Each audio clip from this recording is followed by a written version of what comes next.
have spent my entire life either at the schoolhouse, on the way to the schoolhouse, or talking about what happens in the schoolhouse.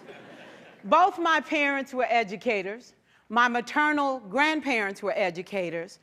And for the past 40 years, I've done the same thing. And so needless to say, over those years, I've had a chance to look at education reform from a lot of perspectives. Some of those reforms have been good, some of them have been not so good. And we know why kids drop out. We know why kids don't learn. It's either poverty, low attendance, negative peer influences. We know why. But one of the things that we never discuss, or we rarely discuss, is the value and importance of human connection. Relationships. James Comer says that no significant learning can occur without a significant relationship. George Washington Carver says all learning is understanding relationships. Everyone in this room has been affected by a teacher or an adult. For years, I have watched people teach. I have looked at the best and I've looked at some of the worst. A colleague said to me one time, they don't pay me to like the kids. They pay me to teach a lesson. The kids should learn it. I should teach it. They should learn it. Case closed. Well, I said to her, you know, kids don't learn from people they don't like.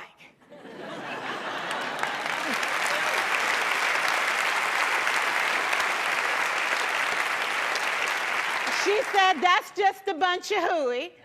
And I said to her, well, your year is going to be long and arduous, dear. Needless to say, it was. Some people think that you can either have it in you to build a relationship or you don't. I think Stephen Covey had the right idea. He said you ought to just throw in a few simple things, like seeking first to understand as opposed to being understood. Simple things like apologizing. You ever thought about that? Tell a kid you're sorry, they're in shock. I taught a lesson once on ratios. I'm not real good with math, but I was working on it. And I got back and looked at that teacher edition. I taught the whole lesson wrong. So I came back to class the next day and I said, look, guys, I need to apologize. I taught the whole lesson wrong. I'm so sorry. They said, that's okay, Miss Pierson. You were so excited. We just let you go.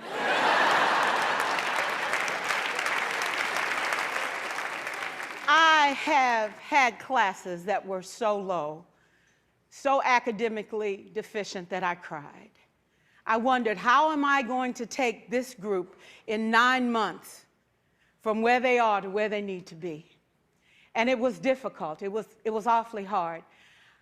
How do I raise the self-esteem of a child and his academic achievement at the same time? One year I came up with a bright idea. I told all my students, you were chosen to be in my class because I am the best teacher and you are the best students. They put us all together so we could show everybody else how to do it. One of the students said, really? I said, really? We have to show the other classes how to do it. So when we walk down the hall, people will notice us. So you can't make noise, you just have to strut. And I gave him a saying to say, I am somebody. I was somebody when I came. I'll be a better somebody when I leave. I am powerful and I am strong. I deserve the education that I get here. I have things to do, people to impress, and places to go. And they said, yeah. You say it long enough, it starts to be a part of you. And so,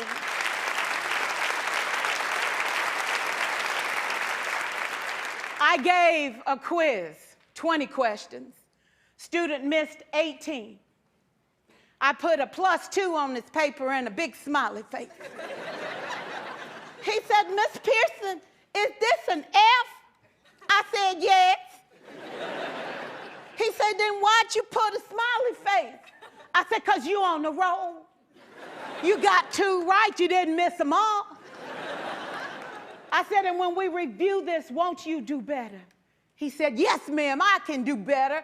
You see, -18 sucks all the life out of you. +2 said, I ain't all bad.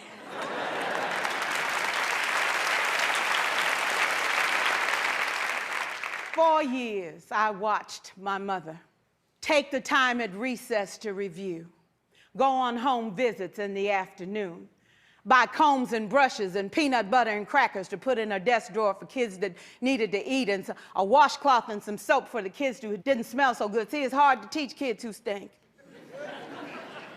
And kids can be cruel. And so she kept those things in her desk, and years later, after she retired, I watched some of those same kids come through and say to her, you know, Miss Walker, you made a difference in my life. You made it work for me. You made me feel like I was somebody when I knew at the bottom I wasn't.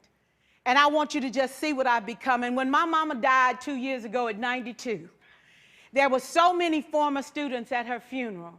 It brought tears to my eyes, not because she was gone, but because she left a legacy of relationships that could never disappear. Can we stand to have more relationships? Absolutely. Will you like all your children? Of course not. And you know your toughest kids are never absent. Never. You won't like them all, and the tough ones show up for a reason. It's the connection, it's the relationships. And while you won't like them all, the key is they can never, ever know it.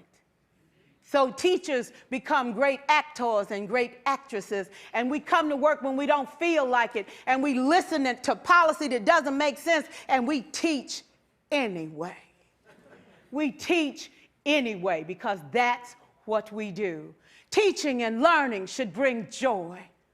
How powerful would our world be if we had kids who were not afraid to take risks, who were not afraid to think, and who had a champion? Every child deserves a champion, an adult who will never give up on them, who understands the power of connection and insists that they become the best that they can possibly be.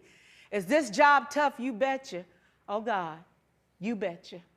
But it is not impossible.